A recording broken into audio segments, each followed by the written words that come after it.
परामृष्ट मत्यंत तोद्रुत गोप्य। मैं उस परम ईश्वर को प्रणाम करता हूँ जिनका रूप सच्चिदानंदमय है और जिनके कानों में कुंडल बहुत अच्छा लग रहा है तथा गोकुल में जो अतिशय शोभायमान है। यशोदा के भय से उखल से कूद करके जो भाग रहे थे, परंतु अंत में गोपी यशोदा ने दौड़ करके उनको पकड़ लिया। रुदंतम मुहुर्नेत्र जुग्मम मृजंतम कराम्भोज जुग्मेन सातंक नेत्रम मुहुश्वास कंपत्र रेखांग कंठ स्थितग्रैव दामोदरम भक्तिबद्धम। माँ यशोदा के पकड़े जाने पर, माँ यशोदा के द्वारा पकड़े जाने पर जो बारंबार रो रहे थे और अपने दोनों कर कमल से अपने आँखों को मल रहे थे और उनके आँखों के आसपास काजल फैल रहा था, जिनके नेत्र भय से युक्त हैं और बारंबार दीर्घ निश्वास के कारण जिनका कंठ कांप रहा है, जो 3 रेखा से युक्त है, ग्रीवा को ऊपर करके माँ से कृपा की याचना करते हुए जो बांधे गए हैं, वास्तव में भक्ति से बांधे गए हैं, ऐसे प्रभु की मैं वंदना करता हूँ। तो इस प्रकार अपनी लीलाओं द्वारा जो अपने घोष को, अपने ब्रज को आनंद कुंड में निमज्जित करते रहते हैं। जैसे हम लोग और कुंड देखे हैं, जल का कुंड, लेकिन आनंद का कुंड नहीं देखे, जिसे केवल आनंद ही भरा है, केवल सुख भरा है। आनंद समुद्र अगर कह दिया जाए तो डर लगता है। समुद्र चाहे आनंद हो चाहे कुछ भी हो, समुद्र कहने पर उतना अच्छा नहीं लगता है, क्योंकि हम लोगों का अनुभव है कि यहाँ का जो समुद्र है वो खारा है। तो समुद्र कहने पर मन उतना अच्छा से ग्रहण नहीं कर पाता। यद्यपि भगवान की लीलाओं का जो आनंद है वह अनंत कोटि समुद्र है आनंद का, लेकिन फिर भी यहाँ पर सत्यव्रत जी कुंड कह रहे हैं। भगवान श्री कृष्ण इस प्रकार की बहुत सी लीलाओं द्वारा, स्वलीला भी अपनी लीलाओं द्वारा अपने ब्रजवासियों को आनंद के कुंड में सराबोर करते रहते हैं। निमज्जन, मज्जन या निमज्जन का अर्थ होता है स्नान करना, डूब जाना। तो सराबोर करते रहते हैं भगवान इस प्रकार की लीलाओं द्वारा। श्रीमद् भागवतम में यह बात स्पष्ट है कि भगवान ब्रज में जो भी ये बाल लीला कर रहे हैं, इसके द्वारा वे ब्रजवासियों को सुख देना चाहते हैं, और अद्भुत सुख। जब प्राकृत बच्चों की बोली और उनका खेलना माता पिता को और अन्य लोगों को भी आनंद में मग्न कर देता है, तो जहाँ साक्षात भगवान अपनी दिव्य लीला कर रहे हैं, तो उनको देखने वाले, उनकी लीलाओं को सुनने वाले, उनको छूने वाले सभी आनंद के कुंड में डूब जाते हैं। ये डूब जाना शब्द पर कभी कभी शंका करते। एक बार एक भक्त ने हमसे पूछा था, आखिर तो डूब गया ना। मैं वर्णन कर रहा था आनंद के समुद्र में, वो डूब गया। तो डूब गया, वो बेचारा देखा है जल, तो जल में डूब जाने पर आदमी मर जाता है। उसको कहता इस तरह से आनंद समुद्र में डूब गया तो मर गया। उसको पता नहीं कि ये आनंद का समुद्र है, जीवन का समुद्र है, ज्ञान का समुद्र है। इसमें व्यक्ति बहुत आनंदित रहेगा। केवल डूबने से ही थोड़े कोई मर जाता है। मछलियां तो रात दिन पानी में रहती, वो तो मरती नहीं है। तो उसी जल में वे सुखी रहते हैं, बल्कि बाहर आने पर मर जाती हैं छटपटा करके, भीतर आनंद में रहती हैं। तो ब्रज में जो भगवान की लीलाएं हैं, वो लीलाएं आनंद कुंड हैं। इसलिए भागवतम आनंद कुंड है। वास्तव जिस व्यक्ति को सुखी होना है, दुख से मुक्त होना है, तो इस कुंड में गोता मारना चाहिए, एकदम जलन मिट जाएगी। जस्यामयि श्रूयमाणायाम कृष्णे परम पुरुषे भक्ति उत्पद्यते पुंसाम शोक मोह भयापा। शोक मोह और भय को नष्ट कर देती है भागवत की कथा। और कैसे? जस्यामयि श्रूयमाणायाम, सुनने की इच्छा करते ही अथवा सुनना चालू करते ही शोक मोह भयापा। भक्ति उत्पद्यते, भगवान के चरणों में प्रेम उत्पन्न होता है और वह प्रेम शोक मोह भय को नष्ट कर देता है। सभी इसी उपाय में पड़े हैं कि हमारा शोक, हमारा मोह भय नष्ट हो जाए। लेकिन क्या कोई संसार में ऐसा साधन है केवल सुनने मात्र से और शोक मोह भय दूर हो जाए? जैसे मैं श्रूय मारा है, सुनना चालू किए उसी समय शोक मोह भय नष्ट हो सकता है, फिर पूरा सुन लेने पर तो कहना ही क्या। जिन लीलाओं के विषय में सत्यव्रत जी कह रहे हैं वो सारी लीलाएं श्रीमद् भागवतम में दी गई। इति इद्रिक, इति का अर्थ इस प्रकार, इद्रिक का अर्थ ऐसी, इद्रिक स्वलीला भी है, एक में शब्द है, अलग नहीं है। इद्रिक स्वलीला भी है, ऐसी ही अनेक अपनी लीलाओं द्वारा स्वघोषम, अपने घोष को, आनंद कुंड निमज्जनतम, घोष क्यों कहते हैं ब्रज को? श्रीमद् भागवतम की टीका में श्रीपद सनातन गोस्वामी जी लिखते हैं, ब्रज को अर्थात जहाँ गौएं रहती हैं, जहाँ गोप रहते हैं, तो इसको घोष क्यों कहते हैं? इसका कारण यह है कि वहाँ पर हमेशा आवाज होती रहती है, आवाज होती रहती है। कोई गाय बोल रही है, बछड़ा बोल रहा है तो गोप बोलते हैं, ले जाओ घड़ा भर गया, दूसरा लाओ, दूसरे बछड़े को खोलो। तो गायों के गले में घंटियां बंधी रहती हैं, वो घंटियां बोलती रहती हैं। तो इस तरह हमेशा वहाँ घोष होता रहता है, आवाज होती रहती है, इसीलिए उसको घोष कहते हैं। ये चुपचाप रहना मरा हुआ जीवन है वास्तव में। घोष सदा घोष होता रहता है, और खास करके भगवान के ब्रज में और अधिक घोष होता रहता है।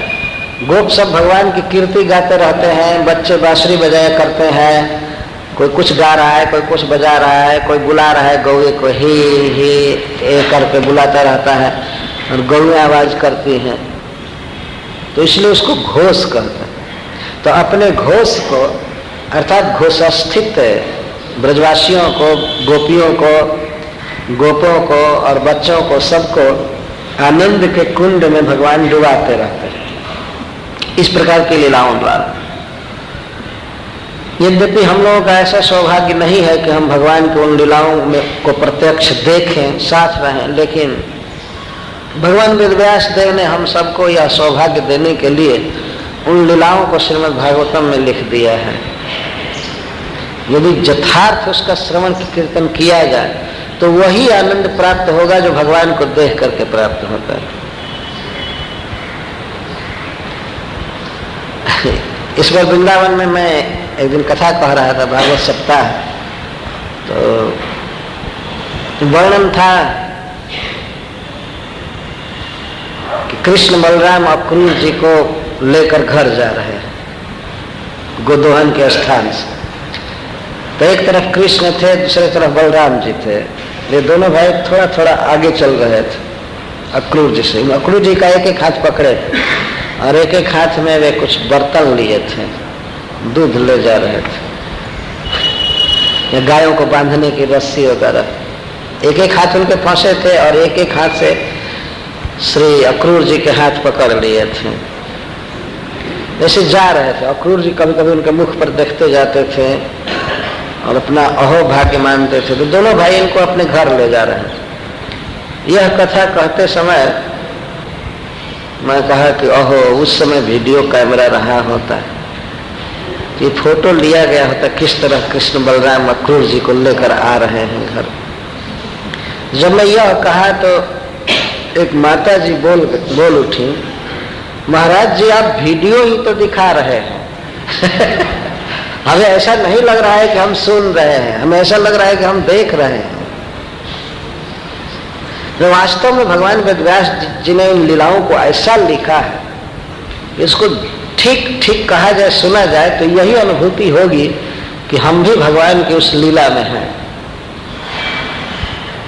और हम भी भगवान कृष्ण को माँ यशोदा के द्वारा बांधते हुए देख रहे हैं और कृष्ण को रोते हुए देख रहे हैं।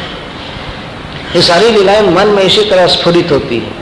तो जो सुख है भगवान की उन लीलाओं में साथ रहने में मिलता था, वही केवल सुनने मात्र से सुख मिलता है।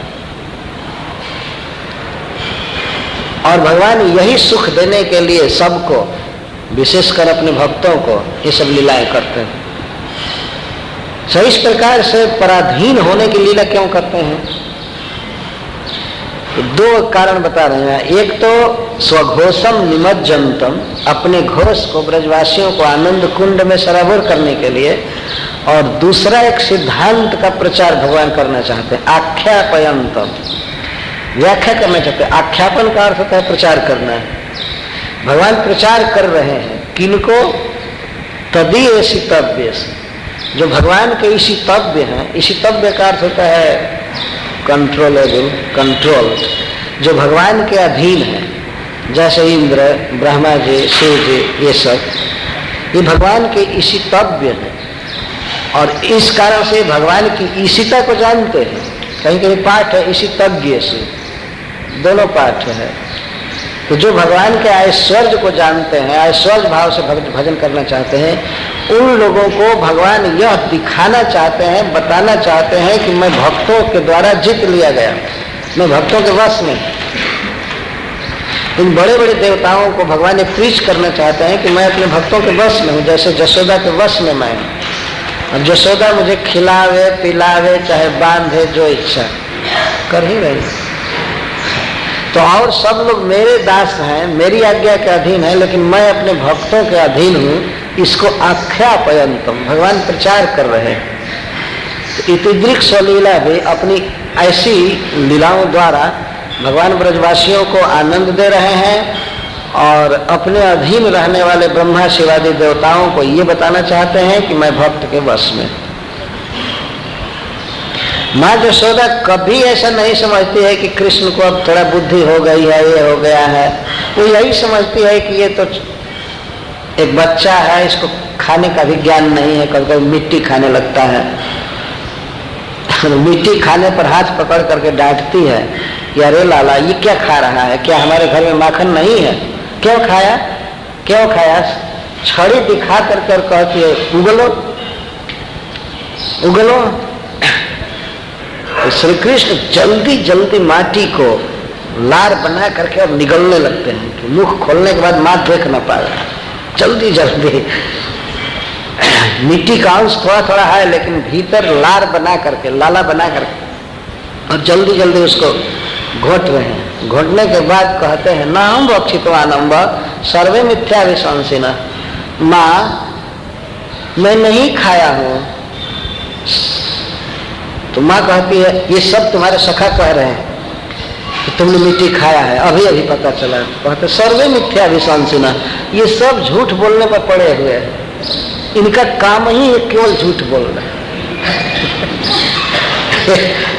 एक टीकाकार कहते हैं कि भगवान यह कह रहे हैं कि ना हम भक्षितवान अम्ब, इसका अर्थ है अम्ब हे माँ, न अहम एवं भक्षितवान अपितु सर्वे भक्षितवंत। सर्वे शब्द इधर लगाने पर माँ मैं ही नहीं खाया हूँ, ये सब खाए हैं। इसीलिए तो भगवान अपने मुख में सबको दिखा दिए, बाद में दिखाए सारे गोप हैं, सारा विश्व है, सारे देवता है, सब खाए हैं, मैं ही नहीं खाया हूँ। यह भी अर्थ किया गया। लेकिन तत्कालिक अर्थ जो माँ यशोदा समझ रही है, इसका यही अर्थ है कि ना हम भक्षितवान अम्ब, माँ मैं नहीं खाया हूँ मिट्टी, मैं मिट्टी क्यों खाऊंगा? मैं तो तुम्हारा दूध पीता हूँ, दूध ही मुझे बहुत अच्छा लगता है, माटी क्यों खाऊंगा? और वास्तव में खाए थे भगवान, मिट्टी क्यों खाए थे? इस विषय में भक्तों ने बहुत बहुत बातें कहा है कि तीनों लोक में रहने वाले जीव सबको इच्छा थी कि हमको ब्रजरज मिले, ब्रजरज मिले, और भगवान के भीतर ही सब है। तो भगवान उनकी इच्छा को देख करके ब्रजरज खा ली।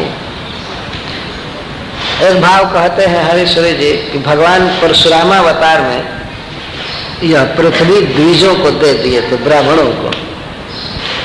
तो भगवान ने सोचा कि उसने पूरी पृथ्वी दे दिया था ब्राह्मणों को, द्विजों को, तो इस समय थोड़ी पृथ्वी तो देनी चाहिए, थोड़ा अंश देना चाहिए द्विजों को, दांतों को।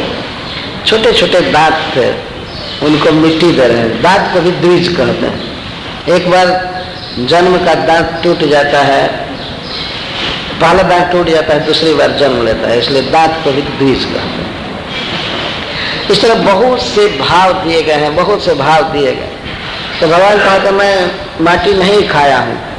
भगवान का इस तरह से झूठ बोलना इतना प्रिय लगता है, इतना प्रिय लगता है कि क्या कहा जाए। और माँ देखी है खाते हुए, तो ऐसी बात नहीं है कि केवल हम लोगों के बताने से कह रहे। जब बलराम जी ने कहा कि माँ कृष्ण माटी खा रहा है, माटी खा रहा है, तो माँ जा करके धीरे धीरे देखी तो सचमुच खा रहा है।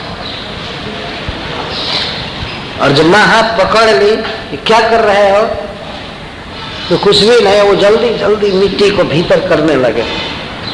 और जब उनको विश्वास हो गया कि मुख साफ हो गया, मिट्टी का कोई अंश नहीं है, तब कहते ना हम भक्षित्वा नंबर सर्वे मिथ्या विशंसिन। माँ मैं बिल्कुल नहीं खाया हूँ मिट्टी, ये सब झूठ बोलते हैं। तो माँ कहती है इनको तो मान लेती हूँ कि ये झूठ बोलते हैं। और ते कुमार ते अग्रज अपि अयम वदति, तुम्हारा अग्रज भी कह रहा है, तुम्हारा बड़ा भाई ये तो झूठ नहीं बोलेगा। तो भगवान कहते ये बलराम भी वैसे ही है ये भी कोई ये तो हमारे पीछे पड़ा हुआ है भगवान अजीब ढंग से बोलते ये भी वैसे ही है, ये कोई काम का आदमी नहीं है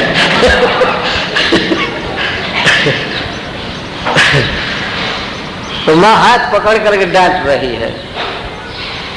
यदि सत्य गिरस्तरी समक्षम पश्य में मुखम, तो भगवान कहते हैं यदि सत्य गिरा, माँ यदि तुम ये समझ रही हो कि ये सारे गोप सखा हमारे सत्यवादी हैं और बलराम भी अब सच बोलना चालू कर दिया है, अगर तुमको ये विश्वास है तो समक्षम पश्य में मुखम, मेरे मुख को सामने देख लो। यह वास्तव में वे पोज बना रहे थे कि ऐसा कहूंगा तो माँ कहेगी ठीक है कोई बात नहीं, लेकिन माँ तो जीत में आ गई थी। ठीक है मुख खोलो, मुख खोलो देखती हूँ समक्षम पश्य में मुखम, श्री कृष्ण ऐसा कहे कि सामने मेरा मुख देख लो, लेकिन मुख को बंद किए थे।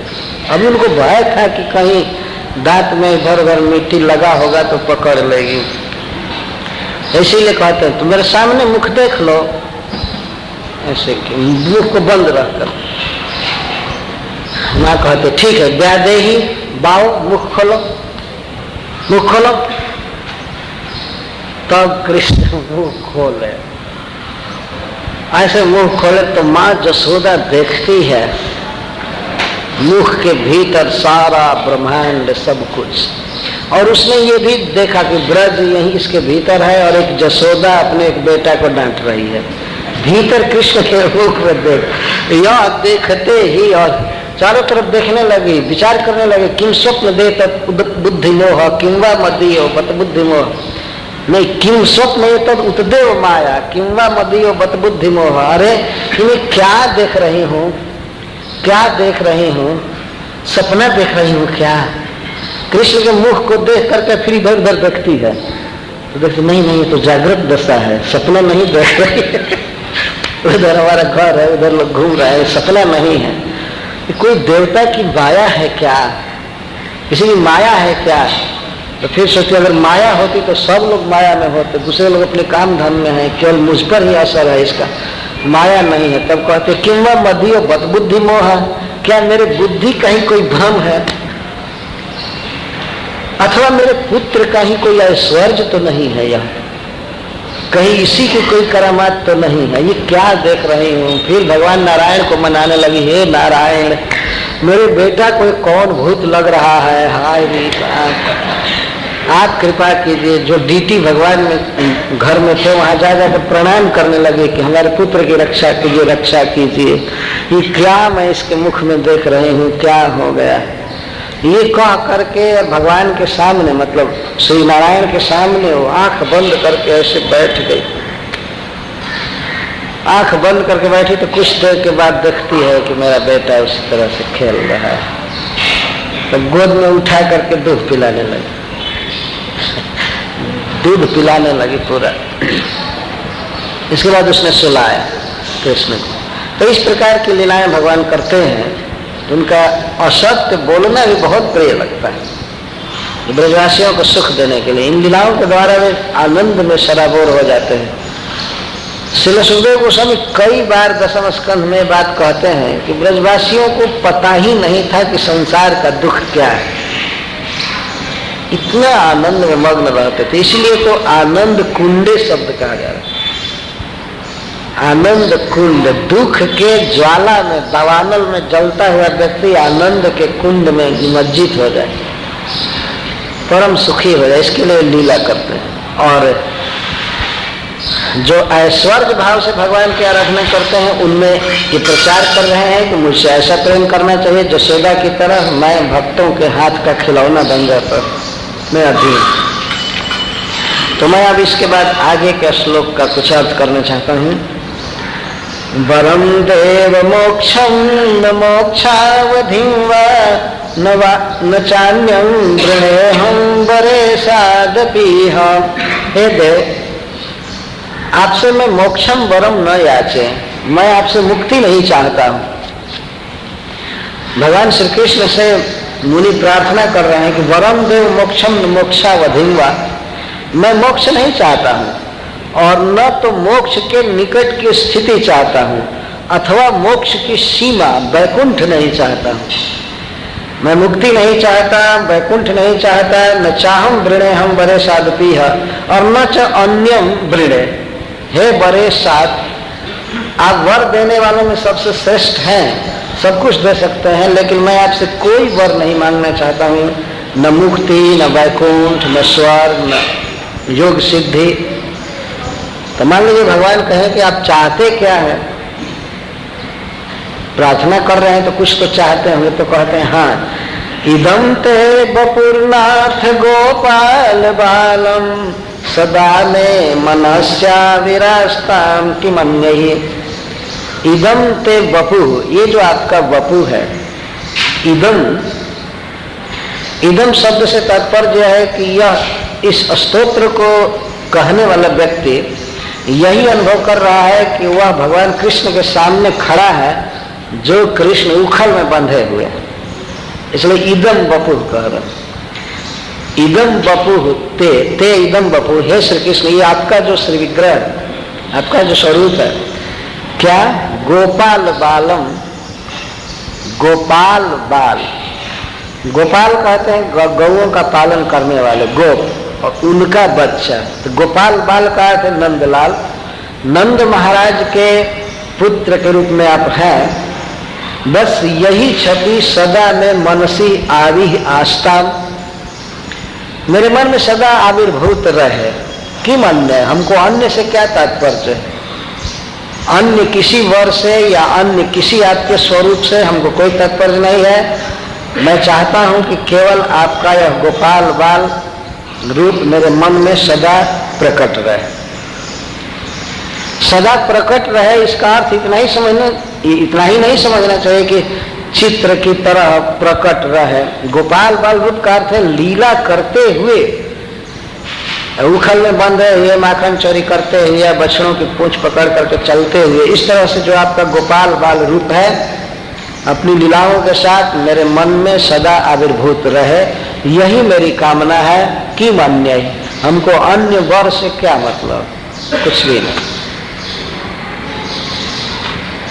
उसमें भी इदं ते मुखाम्भोजमत्यंत नीलैः वृतं कुन्तलैः स्निग्धरक्तैश्च गोप्या मुहुश्चुम्बितं बिम्बरक्ताधरं मे मनस्या विरास्ताम अलम लक्षलाभैः।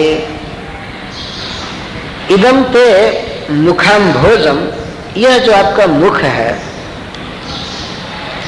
बाल कृष्ण भगवान के मुख की याद करके कहते हैं इदम ते मुखाम्भोजम, ये जो आपका मुख कमल है वह अत्यंत नीलही कुंतलही वृतम, अत्यंत काले काले अलकों से आवृत, अत्यंत नीलय। अत्यंत नीलय का अर्थ है काला। नीला शब्द कहने का कुछ दूसरा अर्थ होता है, नील कुंतलय कहते हैं, काले को भी नील कहते हैं। तो आपका यह जो मुख है उस पर काली काली घुंघराली अलके लटकी हुई हैं, और अलके कैसे हैं, स्निग्ध रक्त, स्निग्ध रक्त, स्निग्ध रक्त, स्निग्ध का अर्थ है ऐसा लगता है कि उसमें तेल लगाया गया है, अनेक प्रकार का छलक रहा है, तो बहुत सुंदर। तो ऐसे स्निग्ध और अत्यंत नील कुंतलों से आपका मुख आवृत है। और गोप्या मुहुस चुंबितम, और गोपी यशोदा के द्वारा बारंबार चुंबित। माँ यशोदा श्री कृष्ण को गोद में लेकर के मुख को बारंबार चुमती। और कैसा मुख है, एक तो हम भोज कह रहे हैं और दूसरा बिंब रक्ताधरम। जिस मुख में बिंब फल के समान, कुंदरू के समान लाल अधर है, उसको माँ यशोदा चूमती रहती नहीं बस। बच्चे भी बड़े प्रसन्न होते हैं उनको, उनका चुंबन किया तो छोटे छोटे बच्चों का, बिल्कुल छोटे बच्चे जो गोद में, तो माँ यशोदा जिस मुख को हमेशा चुमती रहती है, और जो मुख कमल काली काली घुंघराली अलकों से, स्निग्ध अलकों से युक्त है, वह मुख मेरे मन में सदा आविर्भूत रहे। हमको अलम लक्ष्य लाभ है और लाखों लाखों लाभ से कोई मतलब नहीं। अलम लक्ष्य लाभ है, एक लाभ नहीं, लाखों लाख लाभ, मतलब योग सिद्धि, मोक्ष या परमेष्ठ या नागपृष्ठ, जो कुछ भी है, हमको इससे कोई मतलब नहीं। हमको एक ही चीज चाहिए कि आपका मुख कमल हमारे मन में सदा स्फुरित रहे, और सदा यह याद रहे कि आपके मुख पर नीली नीली अलके हैं, और गोपी यशोदा बार बार आपके मुख को, अधर को चूम रही है। बस यही हमें याद रहे, और कुछ भी नहीं चाहिए। कितनी सुंदर प्रार्थना है। इदम ते मुखाम्भोजम अत्यंत नीलय वृतम कुंतलय स्निग्ध रक्तश्च गोप्या मुहुश्चुंबितम बिंब रक्ताधरम में। इस जगत में जो बच्चे होते हैं तो उनका शरीर जो होता है प्राकृत होता है, धातु से बना हुआ, अस्थि, रक्त, मांस। जब यह इतना सुंदर लगता है और ऐसे मुख को भी माताएं चुमती हैं तो उनको सुख मिलता है। जहाँ सच्चिदानंद घन भगवान हैं, उनके मुख को चुम करके, उनको दूध पिला करके माँ यशोदा को कितना सुख मिलता होगा, इसकी कौन कल्पना कर सकता है। तो यही रूप मेरे मन में सदा आविर्भूत रहे, ऐसी आप हम पर कृपा कीजिए। अलम लक्ष्य लाभ है। नमो देव दामोदरानंत विष्णु प्रसीद प्रभो दुख जालाधिमग्नम। हे दामोदर, हे उखल में बंधे हुए, आपके उदर में दाम है, रस्सी है। हे देव, हे विष्णु, आप मुझ पर प्रसन्न होइए। मैं दुख के जाल रूपी समुद्र में घिरा हुआ, दुख के समुद्र में पड़ा हुआ, आप कृपा दृष्टि से मेरी तरफ देखिए। गृहाण समामज्ञ में दक्ष दृश्य, आप मुझ पर कृपा कीजिए। तो मान लीजिए भगवान इनसे पूछे कि आप क्या कृपा चाहते हैं। पहले तो कह रहे थे कि आपका यह गोपाल बाल रूप मेरे मन में उदित हो, फिर कहते हैं कि आपका यह मुख मेरे मन में सदा उदित रहे, और अब कहते हैं कि मैं दुख से घिरा हुआ हूँ। हे विष्णु, मुझ पर प्रसन्न होइए, मुझ पर कृपा कीजिए। तो आप चाहते क्या है? तो कहते हैं कि आप मुझे दिखाई पड़िए, यही बालक रूप में आप मुझे दिखाई पड़िए। और पुनः प्रार्थना कर रहे हैं, कुबेरात्मजौ बद्ध मूर्तै व जद्वत् त्वया मोचितौ भक्ति भाजौ कृपौ च। आप उखल में बंधे थे, और बंधे बंधे ही कुबेर जी के दोनों आत्मजों को आपने अनुग्रहित किया, कृपा किया उन पर। यह अद्भुत बात है कि भगवान बद्ध थे, बंधे थे, और बंधे बंधे कुबेर के पुत्रों को मुक्त किए। तो दो मुक्त पुरुष बद्ध भगवान की स्तुति कर रहे थे। बहुत सुंदर छवि होती है। अब तक तो बद्ध जीव भगवान की स्तुति करते हैं, लेकिन मुक्त जीव बद्ध भगवान की स्तुति कर रहे थे, उखल में बंधे हुए। भगवान अपने कर्म के कारण, अपराध के कारण माँ के द्वारा बांधे गए थे। माँ की दृष्टि में कृष्ण ने बहुत बड़ा अपराध किया था। मटका फोड़ देना, माँ को हैरान करना, इधर उधर भागना। तो उसने बांधा था, यह कृष्ण की एक सजा थी और कृष्ण स्वयं खोल नहीं सकते थे। और जमलार्जुन दोनों वृक्षों से जब कुबेर के दोनों पुत्र प्रकट हुए तो वे लोग भी खोलना नहीं चाहते थे। तो प्रश्न हो सकता है कि वे क्यों नहीं खोले कृष्ण को? वो तो देवता थे, समर्थ थे, खोल सकते थे, तो वो खोले नहीं। हरीश्वरी जी इस पर बहुत सुंदर उत्प्रेक्षा किए हैं कि भगवान उस समय सगुण थे। गुण का अर्थ रस्सी होता है, गुण के साथ थे, तो सगुण होकर के ही उन्होंने इनका उद्धार किया था। गुण के साथ, रस्सी के साथ होकर उद्धार किया था। तो उन लोगों ने सोचा कि भगवान को निर्गुण नहीं करना है, बिना रस्सी के नहीं करना है, रस्सी के साथ ही रहने दीजिए। और वे चाहते थे कि कृष्ण का बंधा हुआ रूप ही हम लास्ट में देख करके जाए और अपने लोक में भगवान की इस लीला का प्रचार करें। इसलिए खोलना नहीं चाहते थे, भगवान का खुला हुआ रूप वो देखना नहीं चाहते थे, बद्ध रूप ही देखना चाहते थे रस्सी में। तो कुबेरात्मजौ बद्ध मूर्ते व जद्व त्वया मोचितौ भक्ति भाजौ कृतौ तौ, ये चाव।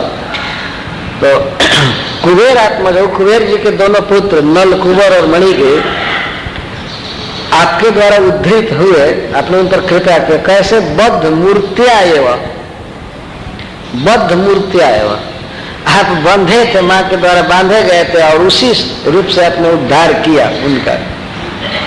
केवल उद्धार ही नहीं किया, केवल वृक्ष योनि से उनको मुक्त नहीं किया, बल्कि भक्ति भाजौ कृतौ च, भक्ति भाजौ कृतौ, भक्ति के पात्र बन गए वे।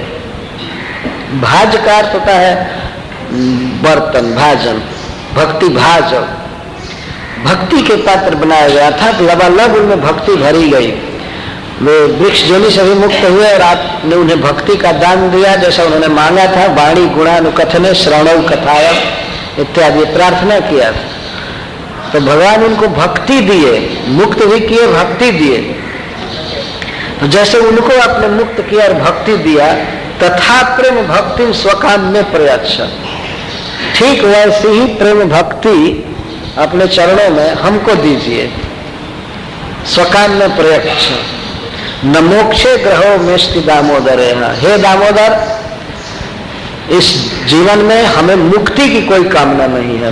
बारंबार यह बात कही जा रही है कि हमें मुक्ति नहीं चाहिए, मुक्ति नहीं चाहिए, मोक्ष नहीं चाहिए। यह बात संसार में लोग नहीं समझ पाते हैं। लोग मुक्ति को बहुत बड़ी चीज जानते हैं, लेकिन जो व्यक्ति भगवान श्री कृष्ण के प्रेम में मग्न हो जाता है वो मुक्ति को तो पूछता नहीं है। बिलमंगल ठाकुर कहते हैं कि हे कृष्ण, जब आपके चरणों में हमारा प्रेम रहेगा तो मुक्ति तो मुकुलितांजलि सेवते स्मरण, मुक्ति हाथ जोड़ करके खड़ा रहेगी कि कब उसको हम सेवा का मौका दें। मुक्ति हाथ जोड़कर खड़ा रहते और वैष्णव पूछते नहीं है। बारंबार यह का 3 बार ये बात कही जा रही है, हमको मुक्ति नहीं चाहिए, हमको ये नहीं चाहिए, अलम लक्ष्य लाभ है, हमको ये नहीं चाहिए। ईश्वर संसार में कहीं जाए तो मोक्ष शब्द का बड़ा आदर है। हाँ, इसे मोक्ष मिलेगा, इसे मिलेगा। मोक्ष का अर्थ भी भगवान का पार्षदत्व ही होता है। विष्णु अनुचरत्वम ही मोक्षम आवर मनीषिणा, मनीषी लोग कहते हैं कि विष्णु की जो नित्य दासता है उनके धाम में, यही मोक्ष है। पर भगवान श्री कृष्ण की बाल लीला के आनंद में डूबा हुआ व्यक्ति इस मुक्ति को भी नहीं चाहता। एक भक्त ने लिखा है कि हम वैकुंठ नहीं जाना चाहते हैं। क्यों नहीं जाना चाहते हैं? क्योंकि वहां पर फालतू 2 बाह का भार कौन ढोएगा। वहां सुनते हैं कि 4 बाह हो जाता है, वो व्यंग कर रहा है। सुनता है वैकुंठ में 4 बाह हो जाता है, तो फालतू 2 बाह में ढोना नहीं चाहता, इतना ही ठीक है। मतलब द्विभुज रह करके गोलोक वृंदावन धाम नहीं मैं रहना चाहता हूँ, मैं भगवान नारायण के धाम में नहीं जाना चाहता। एक कवि ने बहुत सुंदर उत्प्रेक्षा किया है, गंगा जी की महिमा लिखा है। इस बात पर मुझे ये बात याद आ गई गंगा जी की महिमा लिखा है। तो एक बहुत बड़ा पापी गंगा जी में स्नान करने जा रहा था, तो उससे कोई व्यक्ति सावधान कर रहा है, देखो गंगा में स्नान मत करो, गंगा में मत जाओ, अन्यथा गंगा तुम्हारी बहुत दुर्दशा कर देगी। तो कभी लिखा है कि गंगा जी में स्नान करने से शिव लोक प्राप्त होता है, शिव जी का स्वरूप हो जाता है जीव। इसने ये लिखा, कई बातें लिखी है, विष्णु स्वरूप हो जाता है, शिव स्वरूप हो जाता है। तो सावधान कर रहे, तो देखो गंगा में स्नान कर रहे हो ना, तो इस जीवन के बाद तुम्हें नग्न रहना पड़ेगा, वस्त्र नहीं मिलेगा पहनने को। इसका मतलब शिव जी हो जाओगे तो फिर नग्न रहना पड़ेगा। तो प्रकारांतर से गंगा जी की महिमा बता रहा है कि अगले जन्म में तुम नग्न रहोगे और खाने पीने के लिए मिठाई कभी नहीं मिलेगी, जहर खाया करोगे। ये गंगा इतनी मतलब ये बुरी नदी है, ठीक नहीं है। और सांप लगाना पड़ेगा गले में, चीता की राख लगानी पड़ेगी, और बूढ़ा बैल मिलेगा उसी पर घूमोगे।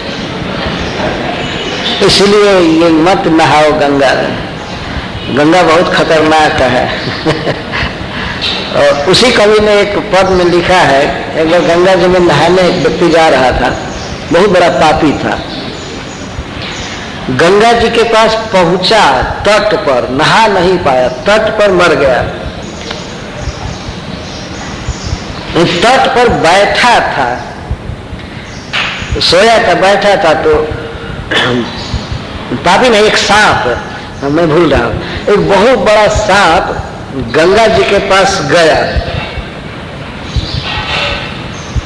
और गंगा जी ने वो कुछ खाना चाहता था, सांप किसी जीव को कुछ करना चाहता था। तब तक तो गरुड़ जी देख लिए उस सांप को और वे खाने लगे गंगा जी में।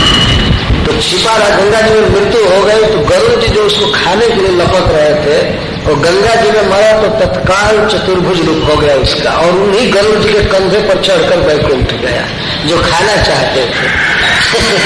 ये गंगा जी की महिमा है। वो सात गरुड़ जी के कंधे पर सवार हुआ, भगवान के धाम में गए। गरुड़ जी बड़े प्रेम से ले गए उसको। गंगा जी में शरीर छोड़ने की महिमा कवि वर्णन करता है। तो इसी तरह से एक प्रकारांतर से कहा जाता है, मुक्ति कोई बहुत अच्छी चीज नहीं है, लेकिन वैसे देखा जाए मुक्ति का वास्तविक अर्थ, तो उसका वास्तविक अर्थ है भगवान का भक्त होना, मुक्त हो गया, सर्वोपाधि मुनि मुक्तम। लेकिन मुक्ति शब्द का जो अर्थ लोक में प्रचलित है, वास्तव में बहुत भयावह चीज है, वो ठीक नहीं। तो भक्त लोग है जो भगवान की बाल लीलाओं में आसक्त हो जाते हैं, वे लोग भगवान के अन्य लीलाओं में मन को जाने नहीं देते हैं। उसी को ये कह रहे हैं कि बद्ध मूर्ति व जगवत कुबेरात्मजौ बद्ध मूर्ति व जगवत्वया मोचितौ भक्ति भाजो कृतौ च तथा प्रेम भक्ति शोकाम्य प्रयक्ष मुख्य ग्रहो में श्री दामोदर। हे दामोदर, मेरा मोक्ष में आग्रह नहीं है, मोक्ष जो चाहते हैं उनको दिया कीजिए, हमको तो बस उखल में बंधे हुए आप दिखाई पड़िए और उसी रूप में हमारा प्रेम दीजिए, प्रेम भक्ति दीजिए। इस मनोरथ की सिद्धि के लिए पुनः प्रणाम कर रहे हैं। नमस्तेस्तु दामने स्फुरत दीप्ति धामने त्वदीयो दराया च विश्वस्य धामने। मैं उस रस्सी को प्रणाम कर रहा हूं, उस दाम को प्रणाम कर रहा हूं जिसमें आप बांधे गए। और कुबेर जी के दोनों पुत्र जब जा रहे थे स्वर्ग अलकापुरी, तो लोग बारंबार प्रणाम कर रहे थे। भगवान जिस रस्सी में बंधे थे उस रस्सी को प्रणाम कर रहे थे कि धन वो रस्सी, तुम यदि नहीं उधर में होती तो भगवान हमारा उद्धार नहीं करते। तो वास्तव में भगवान ने उद्धार नहीं किया था, रस्सी और उखल ने उद्धार किया था। तो इसलिए उखल को ही प्रणाम कर रहे थे, बार बार रस्सी को प्रणाम कर रहे थे। ध्यान दो, तो इसके पहले भगवान कई बार दोनों वृक्षों के बीच से गुजरे थे, वो बच्चों के साथ आंख बिचौनी खेलते थे तो वृक्षों के आसपास इधर उधर घुमा करते थे, हजारों बार खेले थे, उनका आलिंगन भी किए थे, उनके बीच से गुजरे थे। लेकिन इस बार जब वो चले तो उखल अटक गया और भगवान ने खींचा रस्सी को तो दोनों वृक्ष धराशायी हो गए, मूल से उखड़ गए। तो इसीलिए नलकुबर और मणिगिरी दोनों उखल को बार बार प्रणाम कर रहे हैं। तो सतव्रत मुनि भी यहाँ प्रणाम कर रहे हैं। नमस्तेस्तु दामने ते दामने नमः अस्तु, आपके दाम को प्रणाम है, रस्सी को प्रणाम है जो आपके उदर में बंधा हुआ है। भगवान ने उद्धार किया कुबेर के पुत्रों का तो उसमें साधन। आज तक वैष्णव गण भगवान के इस रूप को वास्तव में बहुत पसंद करते हैं, बंधे हुए रूप। तो आपके दाम को नमस्कार है। स्फुरित दिव्य धाम, जो रस्सी चमक रही है, आपके उदर में बंधी हुई रस्सी और उखल में बंधी हुई, उस रस्सी को हम प्रणाम कर रहे हैं जो बहुत चमक रही है। तो दियोदराया, आपके उदर को प्रणाम, जिसमें रस्सी बंधी हुई उस उदर को, पेट को प्रणाम कर रहे हैं। आपके उदर को प्रणाम है जो विश्व का धाम, संपूर्ण विश्व जिस उदर के भीतर है, वह उदर एक रस्सी में अट गया है, रस्सी से बंधा हुआ है। ऐसे उदर को, पेट को हम नमस्कार करते हैं। और अंत में प्रणाम करते हैं श्री राधिका को मैं प्रणाम करता हूं, उनकी कृपा से आप मिलेंगे। नमो राधिकाय त्वदीय प्रियाय, आपकी परम प्रियतमा श्री राधा को मैं प्रणाम करता हूँ। नमो अनंत लीला देवाय तुभ्यं, हे अनंत लीला विलासी, इस तरह से अनंत लीला करने वाले आपको मैं प्रणाम करता हूँ। अथवा अनंत के साथ लीला करने वाले, बलराम जी के साथ लीला करने वाले आपको मैं प्रणाम करता हूँ। इस तरह से दामोदराष्टक पूरा हुआ। मैं तो संक्षेप में केवल अनुवाद किया इसका, तो व्याख्या नहीं किया वास्तव में। व्याख्या तो श्रीमद् भागवतम में है। बहुत अच्छा हुआ, हमको सुझाव दिया था ब्रजहरि प्रभु जी ने, इसको कहिएगा। उनकी भक्ति से कुछ स्फुरना हुई। हरे कृष्ण।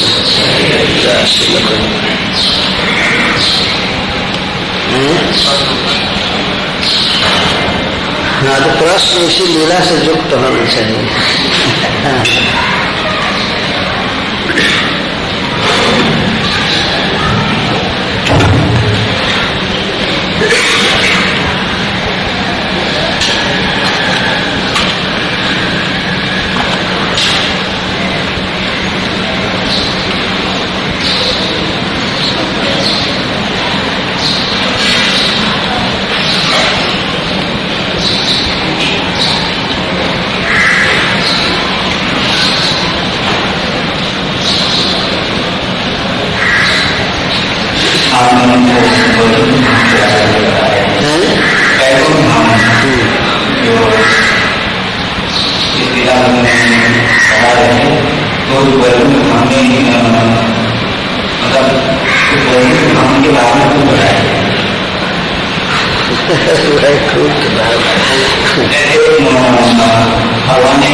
ब्रजवासी सब देखना चाहते थे वैकुंठ कैसा होता है, क्या होता है। तो भगवान ले गए ब्रह्मरथ पर, जहाँ अक्रूर जी देखे थे भगवान के धाम को, भगवान को। उन्होंने कहा कि यहाँ पर आप लोग स्नान कीजिए, डुबकी मारिए। तो सबने देखा वैकुंठ धाम भगवान। वैकुंठ और गोलोक दोनों वास्तव में एक ही है, कोई भेद नहीं है, नाम मात्र का थोड़ा थोड़ा भेद। एक बार कनाडा में हमसे कोई व्यक्ति पूछा कि महाराज वैकुंठ और गोलोक में क्या भेद है। मैं कहा जो अमेरिका और कनाडा में भेद है वही। ऐसे वैसे कह दिया, कोई खास भेद नहीं है। सब घर देखिए, रोड देखिए, कार देखिए, सब एक ही समान है। तो इसे फिर व्यक्ति कहा कि इसमें कौन गोलोक है, कौन वैकुंठ है। ये तो आप देखिए। वह कहा कि इसमें अंतर नहीं है, इसलिए मैं कहा कनाडा वाले बिना वीसा के आ जाते हैं अमेरिका, अमेरिका वाले कनाडा में जाते हैं बिना वीसा, कोई चेक नहीं। वह भगवान का स्वर्ग में धाम है, वहाँ दूसरे खोज में रहते हैं। और गोलोक भी वैकुंठ में ही है, तो वहाँ वे दूसरे रूप में रहते हैं, बाल लीला करते हैं, किशोर लीला करते हैं। लेकिन धाम वास्तव में एक ही है, उसमें भेद नहीं। प्रकृति से पार है, सब कुछ चिन्मय है, भूमि, जल, वृक्ष, पक्षी और वहाँ के परिकर जो भगवान के सब कुछ चिन्मय स्वरूप शक्ति है, वहाँ जड़ कुछ भी नहीं।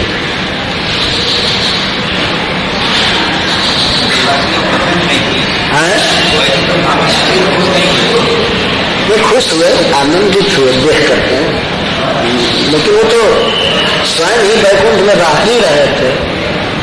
ये ब्रज वैकुंठ ही है।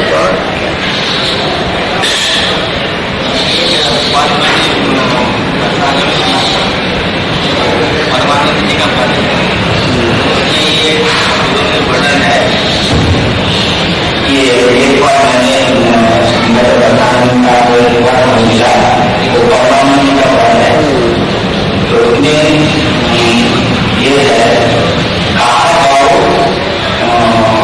कहा करो वैकुंठ, क्या करूंगा वैकुंठ जाकर जानना।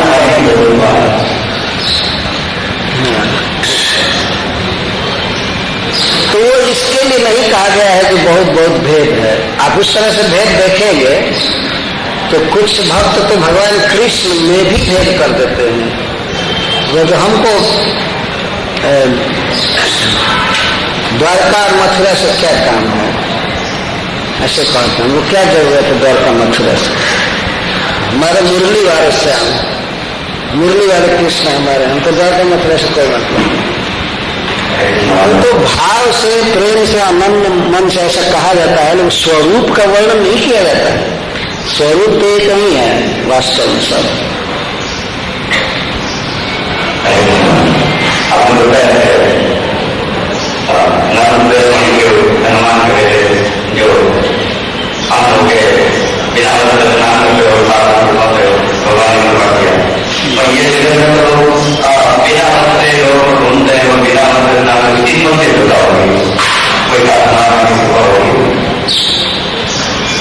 तो बिना वस्त्र के नहा है तो इसलिए कृपा हो गई।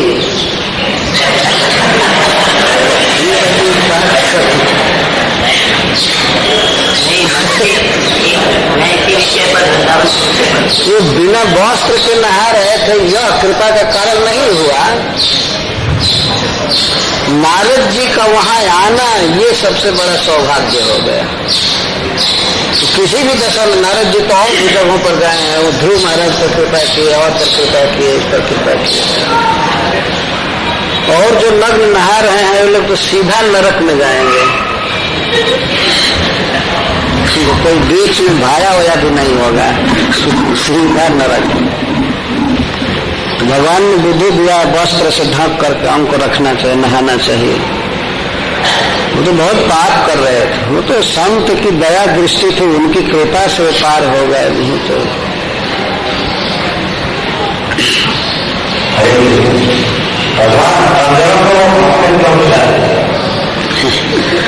बहुत ज्यादा था, बेचारे भूखे थे, तो क्या करें। सवेरे जो आएगा उसी को देगा ना, कल्प वृक्ष की छाया में जो आता है उसको वो देता है। बानर को दे रहे थे।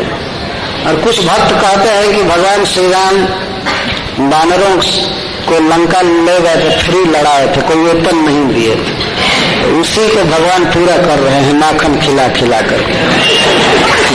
कुछ ऐसा कहा करते हैं।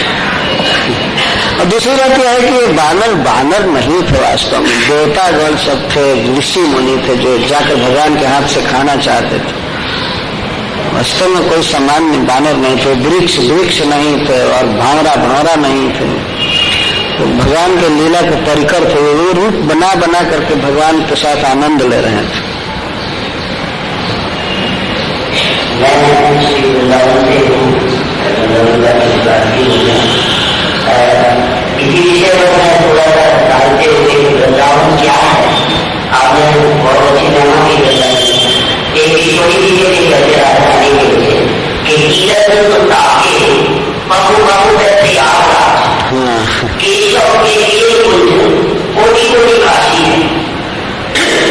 यमुना में जलना, रेणुका